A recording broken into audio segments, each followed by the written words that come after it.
Bismillahirrahmanirrahim. Assalamualaikum warahmatullahi wabarakatuh. Al-Fatihah.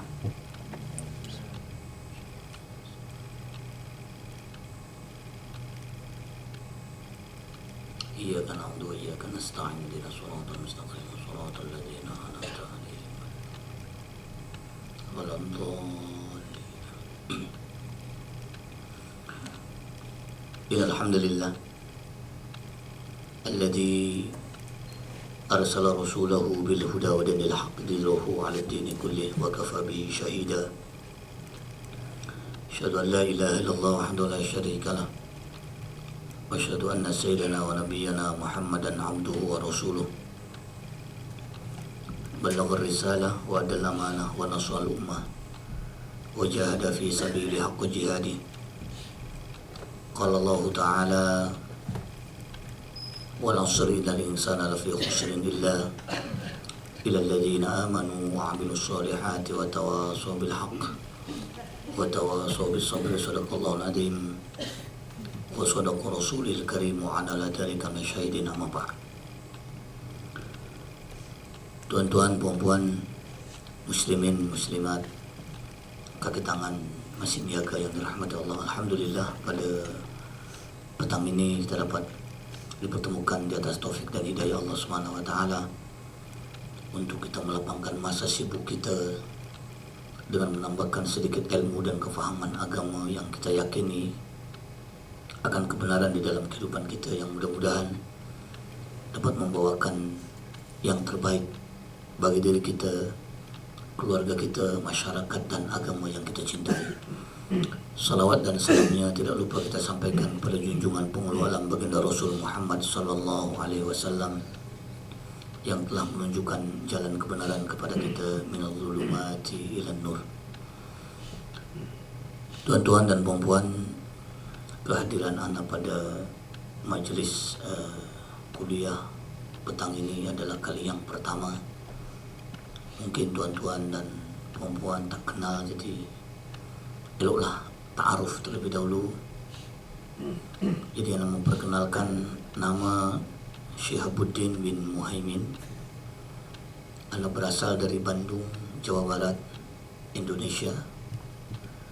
Tahun ini kira tahun yang ke-16 Anda berada di Malaysia atas tujuan belajar pada mulanya, bukan tujuan nak menjadi ustaz, nak jadi penceramah ke tidak. Jadi riwayat pendidikannya begini sampai ke Malaysia ni. Lepas anak sekolah rendah, anak sambung belajar di pondok pesantren Tebu Ireng, Jawa Timur, Surabaya. Pondok pesantrennya Pak Kiai Gustur. Kalau pernah dengar, anak ambil SPM di sana, aliyah di sana. Kemudian lepas itu anak sambung untuk mengambil degree di Yogyakarta, di Institut Agama Islam Negeri Yogyakarta, IAIN, Gajah Mada University. Anak dalam bidang syariah, dalam jurusan peradilan agama, Islamic Law. Selesai pada tahun 95 dan sempat bekerja sebagai peguam di Mahkamah Syariah di Yogyakarta. Kemudian memutuskan untuk berhenti dan sambung belajar untuk mengambil master di University Al-Imam Al-Auza'i, Beirut, Lebanon. Mengambil jurusan syariah dalam bidang fiqh, usul fiqh, perbandingan mazhab, dan selesai pada tahun 2009. Pada tahun 99, yaitu 95 pada 99. Dan anak pijak bumi Malaysia untuk sambung belajar di Universiti Malaya dalam bidang syariah, jurusan dalam bidang pengajian Islam, syariah, jurusan fiqh, usul fiqh, perbandingan mazhab. Dan anak selesai pada tahun 2005. Dan sekarang menjadi penganggur profesional. Tidak bekerja di mana-mana dan bekerja di mana-mana. Dulu Wana selalu masuk ke radio, kalau tuan-tuan pernah dengar Ustaz Dr. Syahabuddin Muhaimin, adalah orangnya. Kalau tuan-tuan buka YouTube banyak, tekan aja saja Dr. Syahabuddin Muhaimin, adalah orangnya. Dan anak kenal Ustaz Abdul Iraqi lama dah. Kim salam lah kalau dia ada. Cakap dari mana Dr. Syahabuddin, nama macam itu aja. Baik. Jadi itu sekadar ta'arufnya, dan anak sudah berkeluarga, baru ada 2 orang istri saja. Dan istri dua-duanya orang tempatan.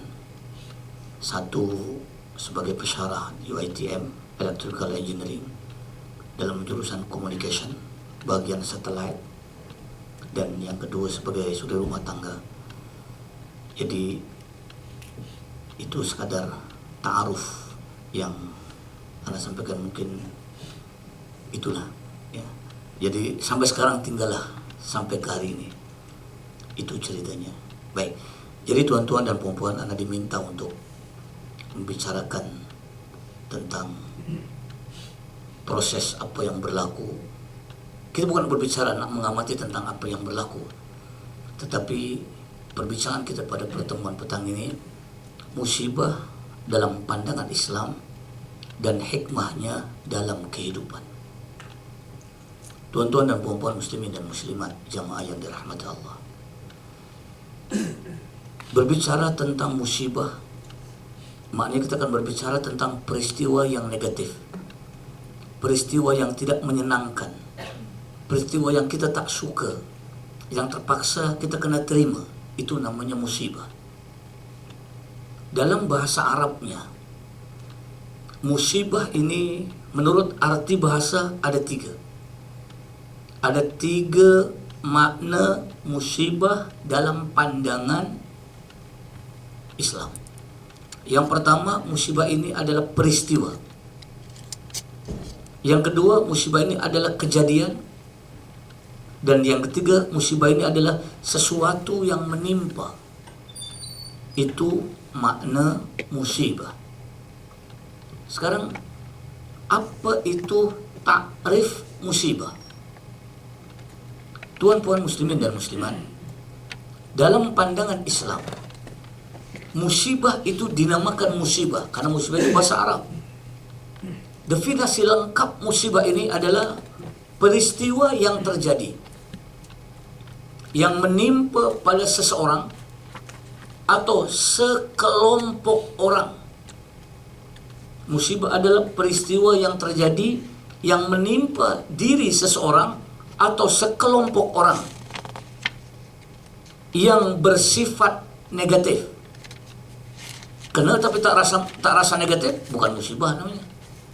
Dia sakit, dia happy aja, bukan musibah, tapi nikmat. Orang kaya pening aja kepala, musibah. Pasal apa? Pasal pening kepala.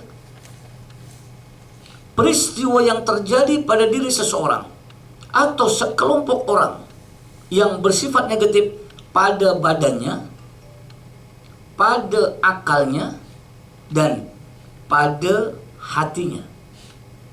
Mana-mana benda yang negatif yang terjadi pada diri tuan-tuan, puan-puan atau sekelompok di antara kita, yang negatif sifatnya pada fisikalnya, pada akalnya, pada hatinya, mana-mana benda yang negatif itulah dalam bahasa Arabnya dinamakan dengan musibah. Boleh faham sampai sini, tuan-tuan? Jadi apa-apa benda yang negatif yang terjadi pada diri kita, yang sakit badan kita, yang pening kepala kita, yang sakit dada kita, itulah musibah. Contoh, tuan-tuan, kita tengah jalan, asyik ber-WhatsApp, tak perasan di depan ada dinding, di depan ada tiang, boom, kepala kita terantuk dinding, benjol kepala kita, sakit kepala kita, musibah. Kenapa? Karena fisikal kita sakit. Tuan-tuan pandu kereta, asyik ber-WhatsApp dalam kereta tu, boom aja, accident, kemek, sakit mungkin kena dada, musibah. Kenapa? Karena fisikal kita ni kena. Atau mungkin fisikal okey. Tuan-tuan, puan-puan datang ke pejabat. Bos marah hari-hari. Tengok muka pun tak bersahaja dah. Ya. Pening kepala kita, bos marah terus. Kerja pula banyak. Yang memeningkan kepala, itu pun namanya musuh. Kenapa? Karena kepala kita yang tak betul. Atau mungkin tuan-tuan, puan-puan balik ke rumah, tengok pasangan kita bengke dada. Geleng aja kepala, aduh. Tengok laki aku ni, Masya Allah, asal tak nak balik aja. Kita pun sama. Tuan-tuan, nak balik ke rumah ni, aduh, macam nak balik ke neraka dah. Mana-mana benda yang tak menyelesaikan dalam hati kita, maka itulah namanya musibah. Apa-apa benda yang negatif yang terjadi pada diri kita, ya, pada fisikalnya, pada akalnya, pada hati dan mentalnya, maka itu namanya musibah. Tuan-tuan dan puan-puan muslimin dan muslimat, jamaah yang dirahmati Allah sekalian. Baik, itu definisi musibah. Sekarang peringkat musibah. Mari kita cek. Kalau tuan-puan pada petang ini ada yang ditimpa musibah. Kalau tuan-puan pada petang ini ada yang tengah terjadi musibah. Sama ada mungkin ada badan yang tengah tak sehat, atau mungkin fikiran tengah sakit, atau mungkin hati yang tengah tak selesa. Musibah ini menimpa diri seseorang. Jawabannya musibah ini ada 3. Ulangi. Peringkat musibah dalam pandangan Islam ada 3. Yang pertama, musibah sebagai ujian atau cobaan Allah. 1. Peringkat musibah ada 3. Yang pertama, musibah sebagai ujian atau cobaan atau dugaan Allah. Allah tengah menguji kita, Allah tengah mencoba kita, Allah tengah menduga kita. Yang pertama. Yang kedua, musibah sebagai teguran atau peringatan atau amaran Allah. Warning Allah kepada kita. Itu yang kedua. Dan yang ketiga, musibah yang menimpa, peringkat yang 3, musibah sebagai bala atau azab seksa Allah kepada kita. 3. Coba tuan-tuan, puan-puan, agak-agak kalau kita jawab soalan ini, yang mana jawabannya? Yang jelas, musibah ini hanya 3 peringkat. Ujian Allahkah ianya? Teguran Allahkah ianya? Atau bala Allahkah ianya? Secara orang per orang, mungkin 3-tiganya ada. Secara individu per individu, 3-tiganya ada. Cuma anak nak tahu dengan tuan-tuan, nak tanya dengan tuan-puan, secara generalnya, Malaysia tengah bertimpa-timpa terkena musibah. Ingat, Malaysia, anda boleh sebut 8 musibah yang tengah bangsa Malaysia ditimpa dalam masa yang sama serentak. Mana buktinya? Yang pertama, hujan tak turun. Yang kedua, panas. Yang ketiga, air dalam empangan sudah surut. Yang keempat, setengah-setengah tempat sudah catu air. Yang kelima, jerbu. Kalau dulu asal jerbu aja Sumatera. Asal jerbu Sumatera. Asal jerbu Sumatera. Asal Sumatera jerbu. Iya. Sekarang tuan-tuan, sampai bomba pun pening kepala. Titik panas dalam hutan-hutan ke Malaysia begitu kuat. Yang peliknya pula, terbakar ini di tengah-tengah hutan dulu. Allah punya kuasa, tuan-tuan. Iya. Ke Selangor ini berapa yang kena? Takkan orang pakat-pakat bakar. Kalau di Sumatera dulu jerebu orang bakar. Memang orang kampung bakar sawah padi pasal nak recycle. Nak suburkan tanah dengan dibakar. Jelas nampak orangnya yang bakar. Yang Malaysia ni tak ada orang bakar, terbakar. Itu namanya aneh bin ajaib. Ya, semalam, 2 hari yang lalu ke semalam, dekat Pekan, Pahang. Sampai berapa tuh aksiden? Iya, Pekan, Pahang, tahu Pahang, Pekan, tahu Pekan. Iya. Kena ingat tuh. Terengganu, Belambak, Johor. Yang jadi masalahnya tak ada siapa bakar. Jadi panas kita sudah melebihi pada tahap kenormalan. Kenapa? Jangan jawab pakai akal, jangan jawab pakai otak, takkan jumpa jawabannya. Tengok. Penyakit macam-macam. Anak punya anak tinggal dekat Seksyen 7. Seksyen 7 minggu lalu masuk paper, denggi terbesar, terbanyak kena Seksyen 7. Anak pun tak tahu di mana puncanya. Iya, sampai masuk paper dah. Hospital tak cukup kata dah orang kena denggi tu. Yang denggi tak berdarah, tak terima. Yang denggi berdarah saja yang diterima. Nampak? 5. Isu Kasim Ahmad belum settle. Kalimat Allah berhenti sementara. Sekarang pesawat hilang 5 hari tak jumpa-jumpa. Tuan-tuan, kalau kita kaji, benda itu semua musibah. Tadi anda sebut dengan tuan-puan, musibah dalam pandangan Islam hanya 3 jawaban. Ujian Allah, teguran Allah, bala Allah. Orang per orang jawabannya 3-3. Tapi secara generalnya hanya 1 jawaban. Agak-agak yang mana jawabannya? Ujian Allah kah ianya? Teguran Allah kah ianya? Atau bala Allah kah ianya? Atau tuan-tuan nak tanya dulu, macam mana nak tahu Ustaz, musibah ni ujian Allah ke, teguran Allah ke, atau bala Allah? Baik, yang mana jawabannya?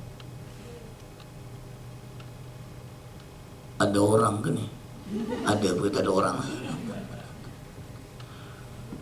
Yang mana?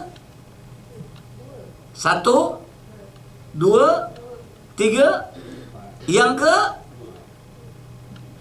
Kalau yang keempat itu mengong, kena masuk hospital dulu.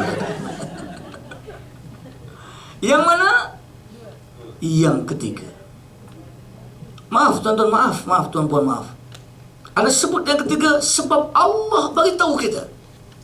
Nanti Anda beritahu mana buktinya, mana dalilnya yang musibah sekarang ini musibah bukan ujian Allah, bukan teguran Allah, tapi ia sudah bala Allah kepada kita.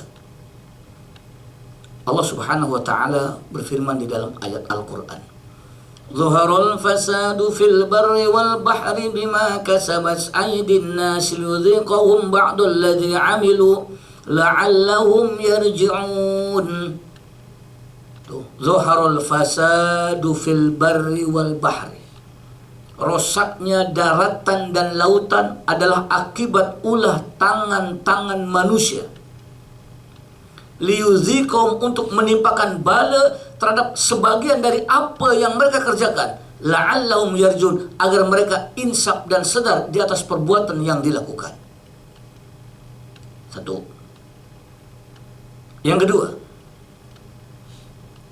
walau anna ahlal qura amanu wattaqau lafatahna alaihim barakatim minas samai wal ard walakin kazzabu fakhadnahum bima kanu yakzibun. Zuharul fasad, ya ayyuhalladzina amanu, wahai orang-orang yang beriman, ya. Walau anna ahlal qura amanu, jika sekiranya penduduk satu taman, penduduk satu kampung, penduduk satu daerah, penduduk satu negeri, penduduk satu negara, beriman dan bertakwa kepada Allah. Apa Allah janji? La fatahna alaihim barakatin minas sama'i wal ard. Allah akan bukakan semua pintu keberkatan dari langit dan bumi. Walakin kazzabu, akan tetapi mereka banyak menipu. Walakin kazzabu, akan tetapi mereka banyak melakukan kezaliman.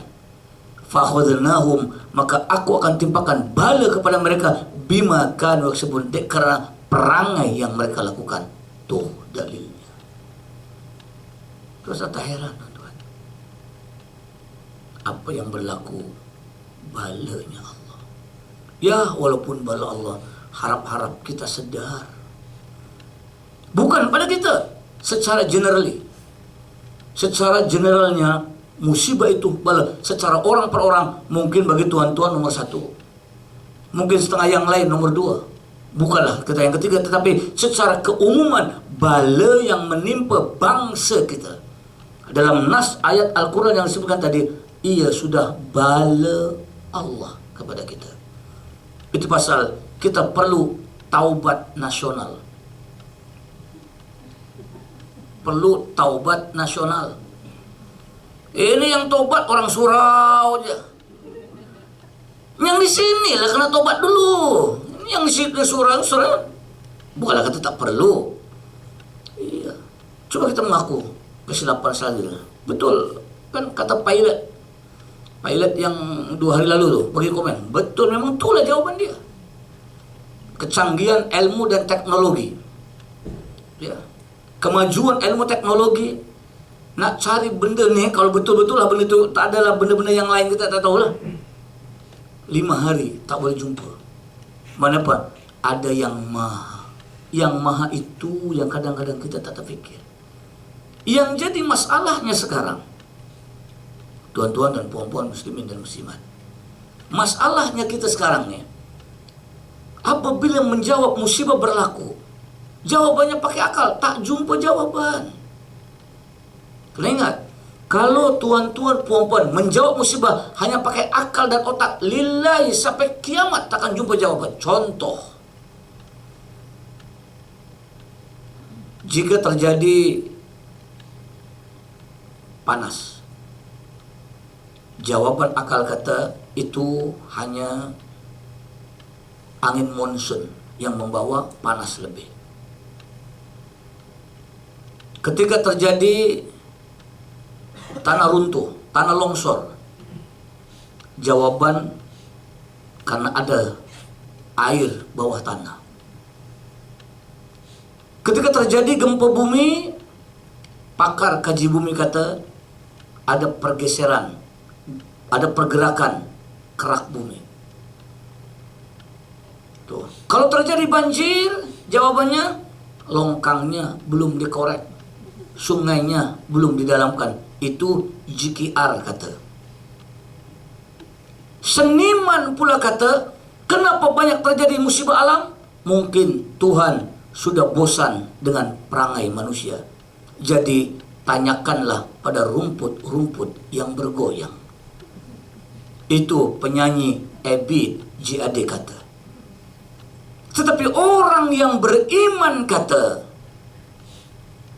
ayat tadi menyebutkan, karena kita terlalu banyak sangat dosa dan maksiat. Oleh karena itu tuan-tuan, puan-puan, muslimin, muslimat, jamaah yang dirahmati Allah, apabila musibah ini datang kepada kita, ya, yang kita perlu jawab, peringkat musibah dulu kita kenal. Dan tadi Anda sebut dengan tuan-puan, Anda bukan nak menghukum musibah itu sebagai hukuman bala kepada Allah, tetapi itulah tanda yang disebutkan dalam Quran, dalam hadis. Musibah itu peringkatnya bala secara general, bukan secara orang per orang, bukan. Secara individu Allah tidak mengatakan itu bala, tak. Orang per orang mungkin nomor 1, nomor 2, tetapi majoriti ia adalah nomor 3. Mana dalilnya? Sebelum kita bincang tentang musibah ini, terlebih dahulu kita bincang tentang peringkat musibah tadi, syaratnya. Tuan-puan tadi anda sebut dengan tuan-tuan, puan-puan, macam mana nak tahu musibah itu ujian Allah ke, teguran Allah ke, atau bala Allah? Baik, anda nak bagi tahu dengan tuan-tuan dan puan-puan, musibah ini peringkat yang mana? Yang pertama, musibah ini sebagai ujian Allah apabila 5 syarat. 5 syarat musibah ini hanya sebagai ujian Allah. Apa syaratnya? Yang pertama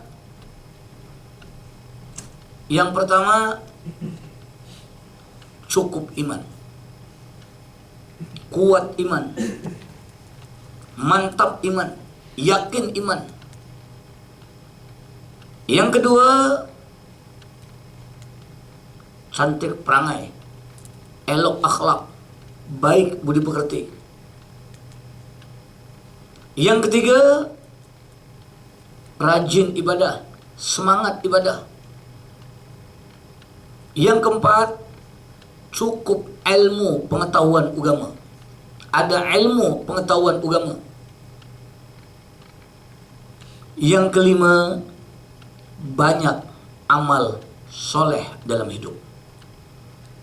Tuan-tuan, puan-puan, muslimin, muslimat, kalau 5 perkara ini tuan-tuan ada, iman kuat, akhlak cantik, ibadah rajin, ilmu cukup, amal soleh banyak. Kalau rasalah tuan-tuan, puan-puan, 5-5-nya ada, tetapi masih kena juga itu musibah, itu hanya ujian Allah. Boleh faham? Ya, mungkin tuan-tuan rasa yang tahu jawaban hanya kita saja. Rasa-rasa iman kuat, akhlak saya ini cantik, ibadahnya sudah rajin, ilmu agama ni taklah jahil-jahil sangat, amal soleh ni buat juga. Kenapa ya Allah masih kena juga musibah? Itu ujian Allah. Baik, itu yang pertama. Yang tahu jawaban hanya kita dengan Allah. Yang kedua, musibah itu pada peringkat peringkat teguran atau peringatan Allah apabila 5-5-nya kurang. Tadi 5-5-nya cukup. Yang kedua ni 5-nya kurang. Apa dia? Coba sebut. Yang pertama, kurang iman, lemah iman. Tuh, kelabu mata. Yang kedua,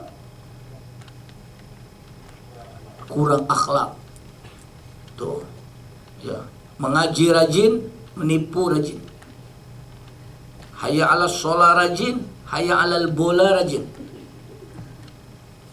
Tuh, iya. Jum masjid rajin, jum heboh pun rajin. Rajin. Tuh, pakai jubah iya, pakai seluar pendek pun dia. Berdoa rajin, panggil jin pun rajin. Dua-dua rajin, semua leka tu. Aduh. Kan cerah masa depan namanya tu. Dia bukan orang sini, orang tempat lain. Ibadah kadang awal, kadang tengah, kadang akhir. Sembayang ikut dan aja. Kadang-kadang sembayang 2 in 1. Zuhur akhir, asar awal. Oh, bagus macam tu tu. Kan jimat masa Ustaz. Bagus macam tu lah. Kalau itulah lagu ibadah kita, tiap hari duha pakai kunut. Anak pandang aja. Kenapa abah duha pakai kunut? Abah minta dengan Allah banyak. Itu pasal sembahyang duhanya pakai kunut. Nah, kata subuh lambat malu, duha berkunut lah jawabannya. Ada duha berkunut, ada sini, ada. Ada. Office tempat lain banyak. Tuh. Kalau ibadah kita malas, itu namanya duha berkunut. Subuh lambat, duha berkunut jawabannya. Ilmu dalam pepatah orang Melayu kata, pandai tak boleh diikut, bodoh tak boleh diajar. Kalau ilmu macam ni lah, musibah itu teguran Allah, peringatan Allah, amaran Allah. Yang ketiga, yang keempat, yang kelima, amal soleh dengan amal salah, dua-dua sama. Tuh, amal soleh pun ada, amal salah pun ada. Yang soleh pun rajin, yang salah pun rajin, dua-dua rajin. Kalau ini terjadi, musibah tadi adalah teguran Allah. Boleh faham bezanya tuan-tuan? Kena ingat. Dan yang ketiga, musibah tadi bala Allah apabila tiga-tiga tak ada. Lima-lima tak ada. Iman bukan lemah iman lagi, tak ada iman. Ya. Yang kedua, tak ada akhlak. Bukan kurang akhlak, memang tak berakhlak langsung lah. Yang ketiga, bukan kurang ibadah, memang tak ada ibadah lah. Sembahyang setahun 2 kali aja, Idul Fitri, Idul Adha. Dan yang ketiga, disolatkan. Ya. Yang keempat, ilmu bukan lagi tengah-tengah dah, memang jahil dah, bukan pasal ilmu agama. Susah kadang-kadang tuan-tuan. Ramai jemaah tanya ustaz, macam mana ustaz? Dah tahu kita kena musibah, dipanggil pula bomoh pula dah. Kan lagi tambah lah BODH dia. Iya. Kalau masuk dalam rumah tu tak apalah. Tak apalah, buatlah kalau masa siapa macam tu lah. Taklah nampak. Ini sengaja. Cuba tengok.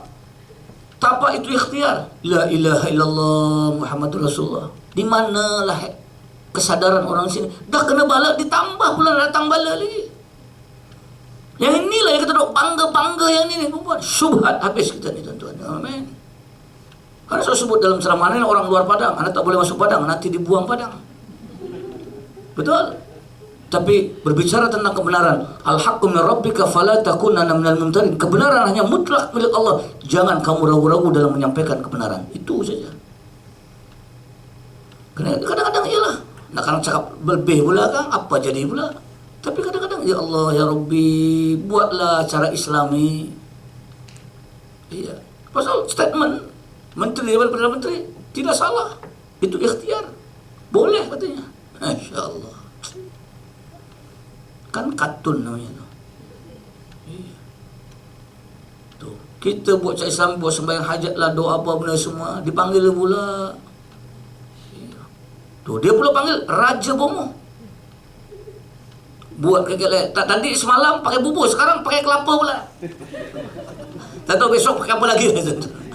Ini cerita kartun lah. Macam P.Ramlee kan 3 orang. Tung-tung macam P.Ramlee, persis P.Ramlee. Tapi itulah. Macam manalah kita ni nak berkat bangsa, nak berkat negara kita kalau cara yang begini tuan-tuan. Ya. Kadang-kadang hanya nak mengamati, hanya tengok, tapi itulah tadi. Buat anak sebut anak pandai, tak. Tapi kadang-kadang yang dibuat, kadang-kadang komen pula, kadang-kadang lebih berbanding orang yang ada agama. Itu pun satu hal lagi. Ya, baik. Itu yang ke berapa? Yang ketiga, yang keempat. Dan yang kelima, tak ada amal soleh. Semua amal salah. Kalau beginilah musibahnya, itu bala. Baik, tuan-tuan dan puan-puan muslimin dan muslimat, mana buktinya yang musibah kita ni adalah bala Allah? Sebenarnya tandanya banyak. Just ana sebut sebahagian di antaranya. Di dalam hadis Rasulullah sallallahu alaihi wasallam diriwayatkan daripada Abdullah bin Umar. Beliau ada berkata bahwasanya Rasulullah sallallahu alaihi wasallam bersabda, apabila umat Islam mengerjakan 5 perkara, maka Allah akan menurunkan bala dengan segera. Nampak? Dan anda beritahu dengan tuan-puan, bala umat Nabi Muhammad dengan bala umat zaman dulu tak sama. Bala umat Nabi Muhammad, anda beritahu dengan tuan-tuan, balanya ya buta, tak kenal siapa, rata, tidak ada amaran. Sedangkan bala umat zaman dulu, balanya celik mata, kenal siapa dan pilih-pilih serta ada amaran. Contoh, bagaimana Allah nak menurunkan bala kepada kaum Nabi Nuh. 10 tahun bala belum turun, Allah dah beritahu, Nuh buat kapal. Nabi Nuh buat kapal. Dalam hutan Nabi Nuh kata gunggang. Sampai orang-orang syirik, orang-orang musyrik kata, Nuh, kamu dah bodoh dah, buat kapal dalam hutan, tak ada air semua. Bagaimana Allah sebelum menurunkan bala kepada kaum Nabi Lut di atas perbuatan, ya, Allah beritahu, Lut, tinggalkan bumi Sadom, aku akan timpakan bala di terbalikannya bumi. Setelah Lut meninggalkan bumi Sadom dengan kaumnya, datang bala. Bagaimana Allah nak menimpakan bala kepada kaum Nabi Hud, kaum Ad, kaum Nabi Saleh, kaum Samud. Allah bagi peringatan dulu.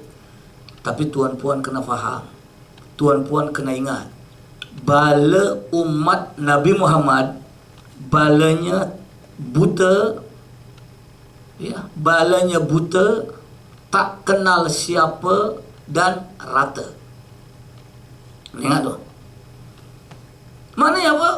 Tak kira siapa, semua kena. Itu contohnya. Itu pasal kata tadi, ustaz-ustaz dulu sibuk aja, menyibuk aja semua. Tak, bukan macam tu. Kamu buat, saya kena sama. Sebab umat Nabi Muhammad ni balanya tak ada warning, hanya diberi tanda. Nabi hanya diberi tanda 14 abad tahun lalu. Kamu buat aku kamu langgar tanda ni, aku akan timpakan bala. Seolah-olah macam tu. Dan sekarang memang betul. Tanda ini umat Islam di Malaysia melanggar semua. Tuh balanya 8 perkara bala tadi serentak dalam satu masa. Itu masih tak ingat lagi ke tanda tu. Kau ingat tuan-tuan? Tidak nak membahas dari sudut pandang ilmu zahir, ilmu akal. Tak. Bagaimana konsep Islam, bala dalam pandang Islam dan hikmahnya dalam kehidupan kita. Apa hikmah dari bala ni? Kita kena ambil. Mana buktinya bala ni? Mari kita bincang. Mari kita bincang yang musibah yang tengah menimpa kita. Musibah itu adalah bala. Karena sebut satu hadis. Abdullah bin Umar ada meriwayatkan bahwasanya Rasulullah sallallahu alaihi wasallam bersabda, "Ya Allah, jauhkan aku daripada bertemu dengan bala ni. Dan jangan engkau beri aku umur yang sampai bertemu dengan bala ni." Kenapa? Kalau umat Islam mengerjakan 5 benda, memang cash on delivery punya bala. Apa dia? Yang pertama, apabila kemungkaran, apabila kemaksiatan, apabila dosa bermaharajalela, apabila dosa menjadi-jadi dilakukan oleh umat Islam dan tidak ada silu segan orang buat dosa, bahkan bangga dengan dosa, maka bala yang akan turun akan ditimpakan berbagai macam penyakit dan aneh-aneh punya penyakit serta susah jumpa ubatnya. Sampai sekarang penyakit yang tu, penyakit AIDS, sampai sekarang sudah kajian 40 tahun, belum ada satu obat yang boleh mempatenkan, boleh mengubat AIDS. Tak ada. Terus kadang-kadang kita punya sakit, penyakit yang aneh-aneh. Tak pasal-pasal burung salah. Dia sesama, yang mati manusia. Sian burung tu. Dia tak boleh sesama dah. Kalau sesama aja burung tu, habislah manusia. Namalah penyakit sesama burung. Burung pula tak pasal-pasal salah tu burung. Tu. Baru ni pula tak pasal-pasal tikus pula salah. Ialah orang mandi-manda buka aurat, kan? Itu yang dipuncanya. Tuh, mandi kat kolam, mandi kat apa semua, dah tahu dah. Tuh, tapi apa? Yang salah pula tikus. Maka jadilah penyakit kencing tikus. Tikus jangan kencing. Engkau punya kencing, manusia mati belaka dah. Bala lagi. Nih, denggi, nyamuk tu tuan, nyamuk. Aduh, ya Allah, Rabbi, kecilnya nyamuk. Nyamuk Aedes tu. Iya. Betul Allah sebut dalam Al-Quran, Inna Allah la yadriba masalam ma ba'udatan fama fawqaha fa amma alladhina amanu fayaquluna annahu al-haqqu min rabbihim wa amma alladhina kafaru fayaquluna madha arada Allah bihadha mathala yudillu bihi kathiran wa yahdi bihi kathiran wa ma yudillu bihi illa al-fasiqun. Innallaha la yadribu mathalan ma ba'udah. Sesungguhnya Allah tidak akan rasa malu dengan menciptakan binatang yang bernama semut, yang bernama nyamuk. Ya, nyamuk punya kecil tuh, ya Allah, boleh meruntuhkan sistem ketahanan tubuh manusia. Allah punya kuasa. Ya, itu pasal di sini yang kita kena faham. Tuh, apabila dosa, apabila maksiat, apabila kemungkaran menjadi-jadi bermaharajalela, bala Allah turun, akan datang berbagai jenis macam penyakit dan aneh-aneh punya penyakit dan susah jumpa ubat. Yang pertama. Yang kedua, apabila umat Islam enggan membayar zakat. Apabila umat Islam enggan membayar zakat, dan apabila zakat dipusingkan oleh orang Islam pada cara yang tak Islam. Ya. Tuh. Dulu namanya pusat zakat. Dia kecil je, sekarang tukar lembaga, tuan-tuan. Besar sikit lembaga tu, tuan-tuan. Boleh faham? Dulu pusat tu kecil, nak susah sikit, kecil. Sekarang lembaga dah. Anturayanya besar sikit, tuan-tuan. Tapi itulah. Apabila orang Islam enggan bayar zakat, dan apabila zakat dipusing oleh orang Islam, tuan-tuan ingat tak, perasan tak, tiap-tiap hari Jumaat doa khatib dalam khutbah Jumaat yang kedua, apa satu di antaranya? Minta agar orang Islam di Selangor napa? Bayar zakat. Tuan tak perasan? Khutbah Jumaat yang kedua tu. Yang apa balanya? Apabila zakat enggan dibayarkan orang Islam, dan apabila orang Islam memusingkan harta zakat, balanya akan terjadi kemarau yang panjang dan susah mendapatkan keberkatan rizki yang dicari. Tuh kenapa? Inilah akibat kemarau panjang. Satu di antaranya orang-orang kaya yang tak bayar zakat. Ini apa? Duit yang kita dapat tak berkat. Apa? Dua. Yang ketiga, yang mengundang bala Allah. Yang ketiga, apabila umat Islam melakukan kecacatan dalam perniagaan dan melakukan kecurangan dalam berekonomi. Apabila cacat dalam berniaga, curang dalam berekonomi. Apa maknanya cacat dengan curang ni? Contohnya kalau zaman dulu ni, sukatan dan timbangan. Zaman sekarang, projek 100 jadi 300. Iya. Jolok sana, jolok sini, ampu sana, ampu sini, bagi sana, bagi sini. Nampak? Projek belum siap, runtuh dulu. Kenapa? Karena curang dalam perekonomian. Apa balanya? Allah akan tahan turunnya hujan daripada langit. Walaulal bahaimu lam tamturu, kalau bukan karena binatang yang ada di atas muka bumi Allah, lam tamturu, sekali-kali Allah takkan turunkan hujan pada kita. Tuan-tuan, Allah turun hujan bukan karena kita, karena binatang yang ada di atas muka bumi Allah. Ada ingat? Iya. Bukan karena sebab. Kena faham, tuan-tuan. Kena faham. Tuh, itu yang berapa tadi? Yang ketiga. Yang keempat, yang mengundang bala Allah cepat turun, dan sekarang memang sudah turun. Yang keempat, apabila umat Islam tidak mentaati perintah Allah, apabila umat Islam melanggar janji Allah dalam Al-Quran dan As-Sunnah, maka musuh-musuh Islam, orang di luar Islam, akan mempersendekat Islam dan memperlekehkan Islam. Dan umat Islamnya akan diberi pemimpin-pemimpin yang menzalimi orang Islam. Clear punya hadis. Yang keempat, depan mata lah. Saya tak heran tu. Sebab Nabi dah bagi tahu dah. Nabi dah bagi tanda 14 abad lebih tahun lalu. Sekarang tuan-tuan nampak mata dah. Nah, masih lawan hadis juga. Kasih Ahmad lah kita, tuan-tuan. Iya. Pasal sebut tadi, apabila orang Islam tidak mentaati perintah Allah, apabila orang Islam melanggar janji Allah dan Rasulnya dalam Quran dan Sunnah, apa balanya? Apa balanya tadi? Orang di luar Islam akan mempersembahkan Islam. Orang di luar Islam akan menguasai orang Islam. Dan umat Islamnya akan diberi pemimpin-pemimpin yang menzalimi umatnya sendiri. Apa?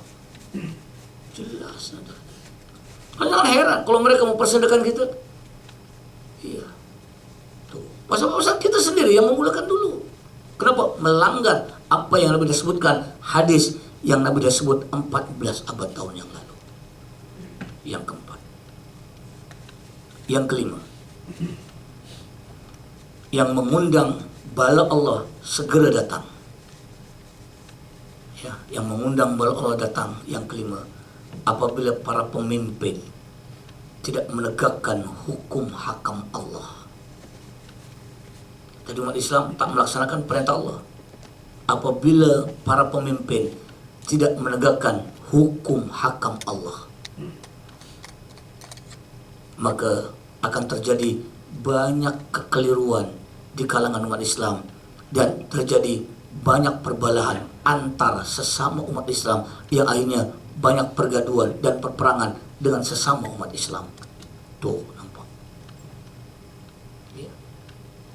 Ulangi. Apabila para pemimpin tidak melaksanakan hukum hakam Allah, apabila para pemimpin tidak mentaati hukum hakam Allah dalam Al-Quran, maka bala yang akan turun akan menjadikan umat Islam yang terkeliru. Umat Islam confused dan umat Islam saling berbala, saling bergaduh dan akhirnya saling berperang dengan sesama sendiri. Kenapa puncanya? Tuan-tuan coba tengok. Jujur kita menilai, nampak ke tak depan mata? Nampak tak nampak? Kalau tak nampak juga, buta lah kita ni. Anda tidak menyalahkan sesiapa, bukan nak menuduh sesiapa, bukan nak menghukum sesiapa, tapi ini adalah renungan kepada sesiapa. Buat benda tu, cash on delivery Allah bagi dengan kita. On the spot Allah bagi kita. Dan sekarang nampak. Salah satu yang terpuncak terkelirunya kita, berbalanya kita, satu darinya karena orang-orang di sini tak nak menegakkan hukum hakam Allah dalam kehidupan. Apa? Yang jadi bingung kita. Akhirnya apa? Kita yang saling berbala. Dan semua katakan berebut. Ini menang, ini kalah, itu boleh, itu salah. Ya. Nih, 5 bala yang Allah akan bagi azabnya, seksanya adalah segera. Baik. Kemudian yang terakhir sekarang, jika balanya sudah datang, bala sudah menimpa, okey, dah datang, dah menimpa. Yang jadi soalnya sekarang, bagaimana cara kita menghadapinya? Benda yang sudah datang, nak tak nak kita kena hadapi. Maka apabila bala datang, apabila musibah menimpa, Islam mengajar pada kita 5 cara. Last. 5 cara apabila bala itu datang kepada kita, apabila musibah menimpa kita. Yang pertama,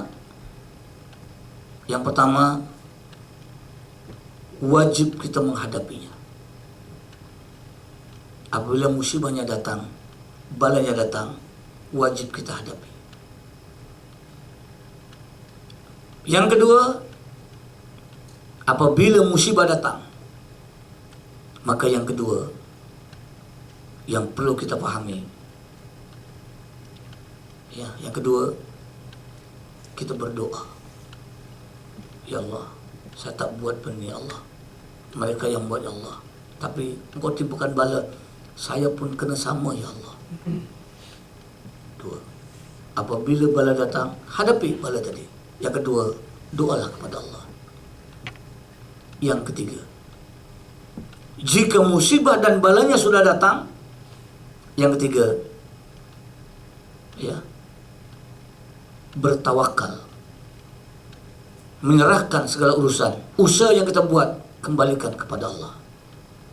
Ya Allah, mudah-mudahan, ya, apa bala yang menimpa kepada saya Allah, Engkau sajalah yang akan menilai, yang menghukum apa yang akan saya terdapat dari balanya. 3. Tuh. Kemudian yang keempat, jika balanya sudah turun, balanya sudah menimpa, maka yang keempat, bersabar dengan musibah yang menimpa kita. 4. Sabar. Nabu macam mana? Nak kena sabar je. Macam apa yang berlaku ni? Kita pun semua bertanda tanya. Semua tanda tanya. Kena sabar je. Nabu macam mana? Kita tak tahu. Kejap ni, kejap ni, kejap ni. Yang baru ni, kejap ni.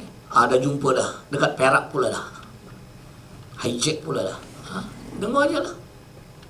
Kita tahu, biar lambat dapat berita, asalkan tepat berita. Ya, buat apa kita nak melatas cepat? Tak. Buat fitnah. Tangan kita jadi dosa, tuan-tuan. Kita ingat, mana beritahu dengan jemaah-jemaah. Tiap pagi nak beri tazkirah dengan jemaah-jemaah semua. Biar lambat berita tak apa, tak jadi masalah. Jadi tepat berita tu. Kita nak cepat, padahal tak tepat. Kan jadi fitnah pada kita. Tuh. 3, 4. Dan yang kelima, ya, apabila musibah datang kepada kita, cara nak, ya, menghadapi musibah tadi, yang kelima, dengan redha dengan ketentuan Allah. 5. Kalau tuan-puan datang musibah, ditimpa musibah, Islam katakan 5 cara. Hadapi dengan hati yang ikhlas. Yang kedua, berdoa kepada Allah. Berdoa kepada ya Allah, saya kena ya Allah, saya tak dosa ya Allah. Yang keempat, yang ketiga, ikhtiar dan berusaha untuk menghilangkan dan mengurangkan musibah yang menimpa kita. Yang keempat, bersabar di atas musibah yang menimpa. Mungkin ia ada hikmah di sebaliknya. Dan yang kelima, redha. Mungkin ini adalah ketentuan Allah kepada kita. Jadi tuan-tuan dan puan-puan, itulah bagaimana Islam berbicara tentang kita, tentang konsep musibah dalam pandangan Islam dan hikmahnya dalam kehidupan kita. Ada 10 hikmah. Nih, hikmahnya ada 10. 10 hikmah di sebalik musibah. Tuan-tuan ingat, catat dulu, apa hikmahnya?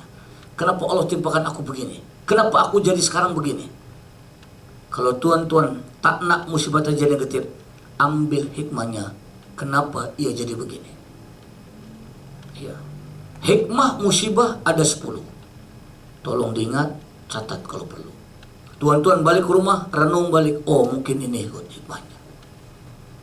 Apa dia? Yang pertama, kita sambung pada pertemuan yang akan datang. InsyaAllah. Panjang tuan-tuan. Soalnya ada kuliah maghrib ni, takut jam saja. Soalnya ada kuliah maghrib, jadi takut tak lepas saja. Ya, jadi tuan-tuan, itu sajalah. Kita akan sambung tahun hadapan. InsyaAllah. Jadi tuan-tuan, sebagai mukadimah, itu saja dululah. Ya, mudah-mudahan perkongsian ilmu yang anak sampaikan pada pertemuan petang ini dapatlah memberikan sedikit gambaran apa itu musibah, di mana peringkatnya musibah, bagaimana kita cara mengatasi musibah, dan insya Allah kita bincang apa hikmahnya musibah. Yang itu ada belum satu. Tapi walau bagaimanapun dari apa yang disampaikan, mudah-mudahan ada sedikit pencerahan dan gambaran pada kita. Tak kira siapa, manusia pasti dalam hidup ada yang namanya musibah. Cuma besar kecilnya, berat ringannya, panjang pendeknya, lama sekejapnya musibah, itu bergantung pada iman orang yang ditimpanya, bukan karena musibahnya, bukan. Ya, baik. Ada soalan sampai sini? Ya. Ya. Ya. Kemudian bila kita bertanya tadi, ada 50 kali tadi. Bagaimana pula dengan istighfar dan taubat? Ada satu yang utama awal itu. Baik. Beza antara musibah dengan bala. Dalam musibah ada bala. Dalam bala belum tentu ia musibah. Musibah ini general. Isinya musibah, bala. Boleh faham? Musibah itu umum. Mana-mana benda yang tak kena ni musibah. Isinya musibah, satu di antaranya adalah bala. Itu satu jawabannya. Yang kedua, cara menangani musibah. Yang tadi kita kena hadapi. Isi menghadapi banyak kalau dia bincang. Satu di antaranya dengan kita lebihkan solat, dengan kita rajinkan ibadat, dengan kita banyak bertobat, dengan kita baca istighfar. Itu cara kita menghadapinya tadi. Tidak akan selesai musibah menimpa hanya dengan menangis, hanya dengan menyalahkan orang lain, hanya dengan mengkampingi depan orang lain, hanya dengan membodoh-bodohkan diri sendiri. Takkan habis. Itu cara yang pertama. Boleh faham? Baik. Ada lagi yang lain?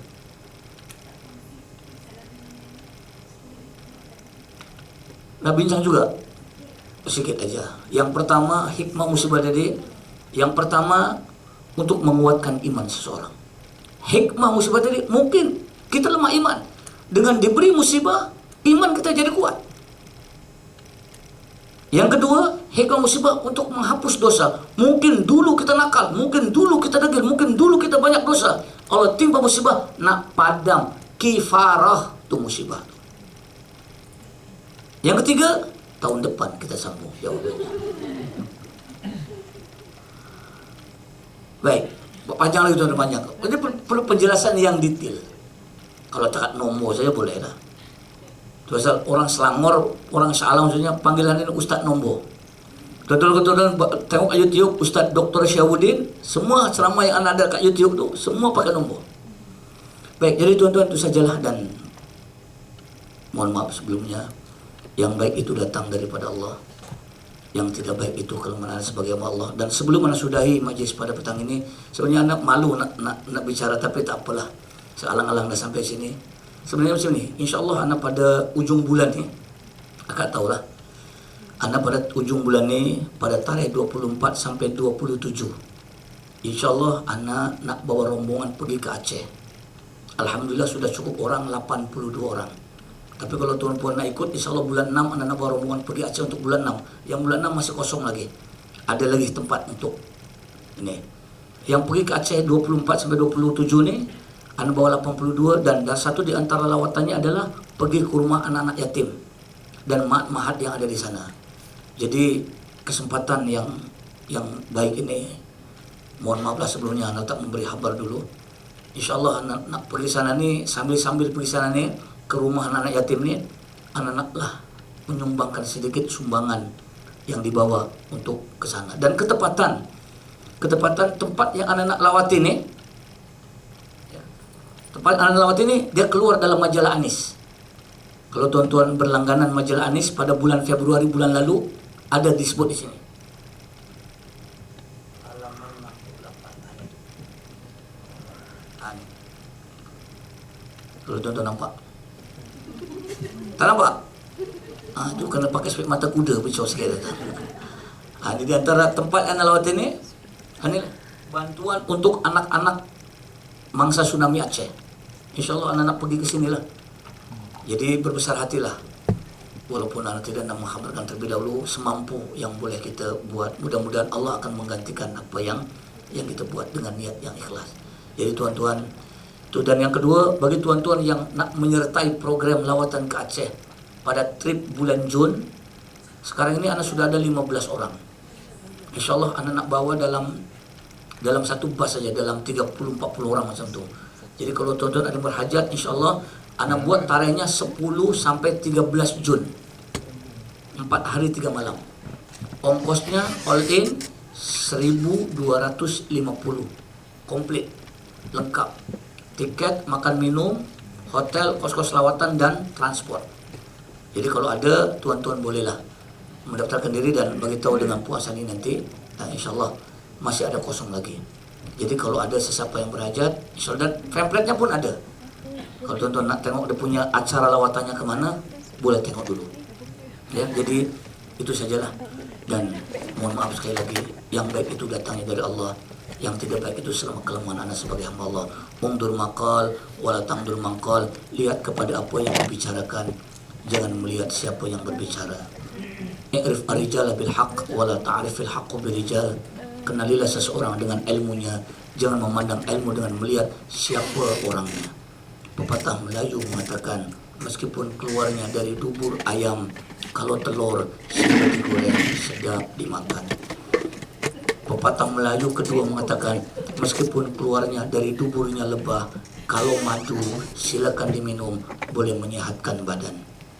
Tetapi kalau keluarnya dari tuburnya Perdana Menteri sekalipun, kalau barangnya kuning, jangan dimakan, nanti demam gitu tuan-tuan. Kalau ada sumur di ladang, boleh kita menumpang mandi. Kalau umur panjang, tahun depan kita akan sambung lagi. Ihdinas shiratal mustaqim wal afu minkum. Assalamualaikum warahmatullahi wabarakatuh. A'udzubillahi minasyaitonir rajim. Bismillahirrahmanirrahim.